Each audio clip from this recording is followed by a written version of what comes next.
J'ai fait une école des Beaux-Arts, première année, Art déco pour finir.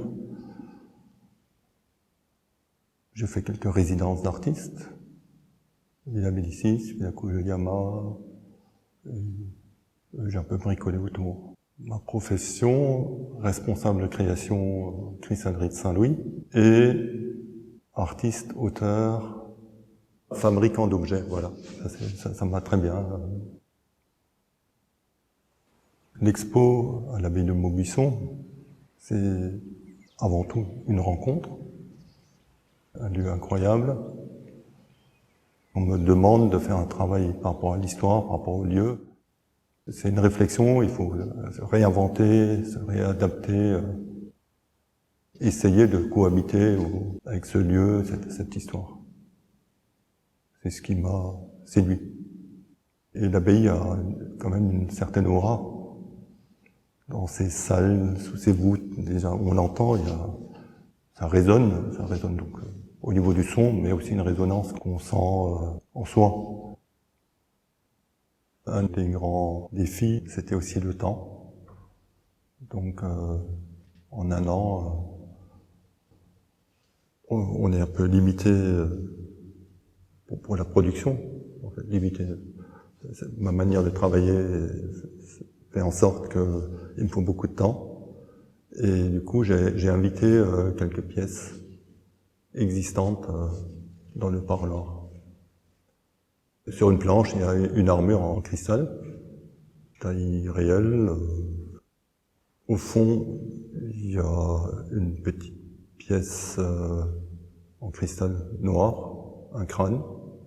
De l'autre côté, il y a une camisole de force en aile d'abeille et en boyau. Il y a une quatrième pièce qui sont des mains et des tessons de bouteille. Cette main-là, je l'ai réalisée pour l'expo. Donc c'est un moulage en cire d'abeille. On retrouve un peu l'abeille dans tout le parcours. On retrouve le verre, on retrouve l'élément coupant, protecteur.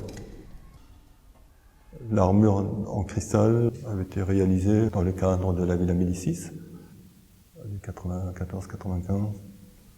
Elle a évolué dans le temps aussi, parce qu'elle est très très fragile. C'est donc une armure soufflée par des verriers de la cristallerie de Saint-Louis. La camisole de force, je l'ai finie pour une exposition que je faisais en 2005 au Palais de Tokyo. En fait, je m'imaginais le vêtement religieux qui, quelque part, pouvait être une contrainte, comme la camisole, qui, bien sûr, avait été inventée pour protéger le malade. Pour le crâne, c'est donc un moulage d'un crâne véritable, réalisé avec la technique de la cire perdue.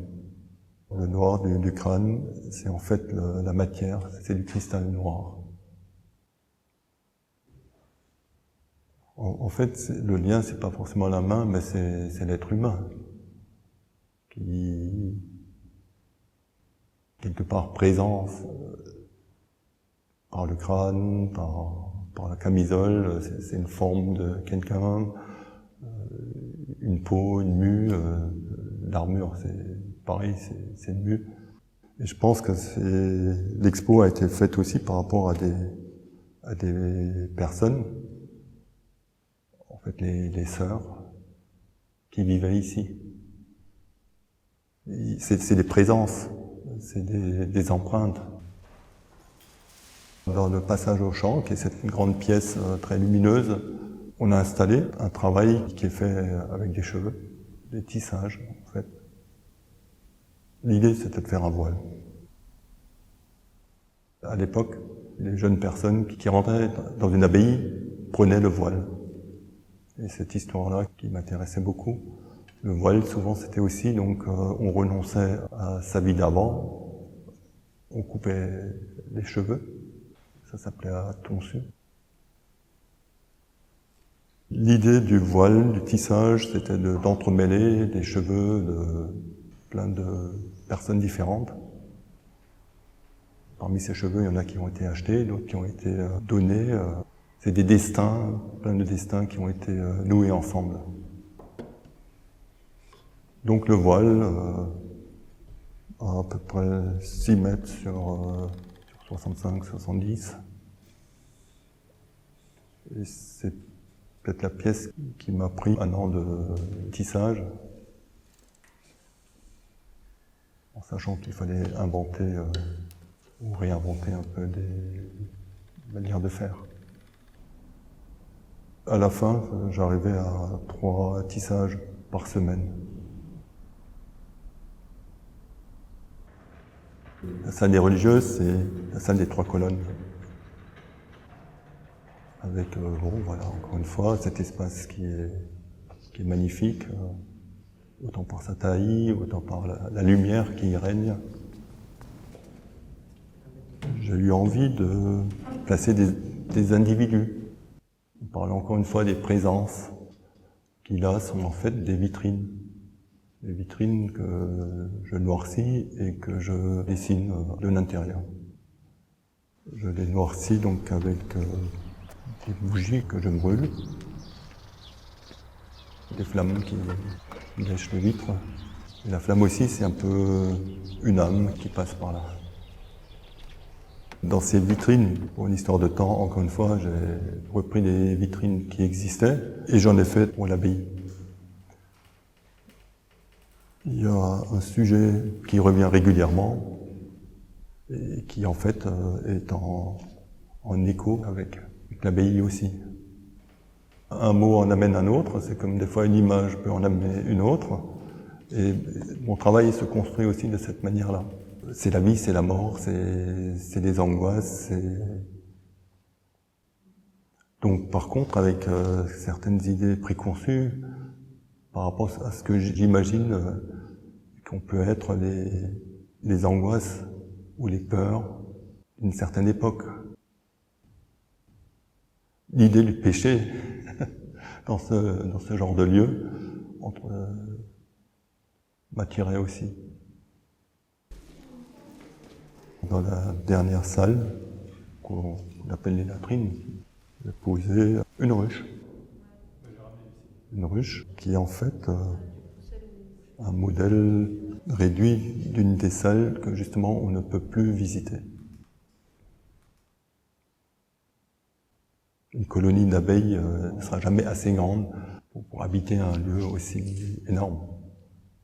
Du coup, j'ai réduit un peu l'abbaye à la dimension des abeilles. J'ai travaillé avec un apiculteur. J'ai construit aussi, d'après ses conseils, cette ruche en tilleul. On a scanné le chapitre pour en faire un modèle réduit. Et simplement, on a mis une reine et une colonie dans cette ruche qu'on a mis dans un rucher et on a laissé faire. Au début du printemps, les abeilles sont en forme. On avait une saison très très favorable. Elles ont construit très vite, très bien. Elles ont ramené beaucoup de miel.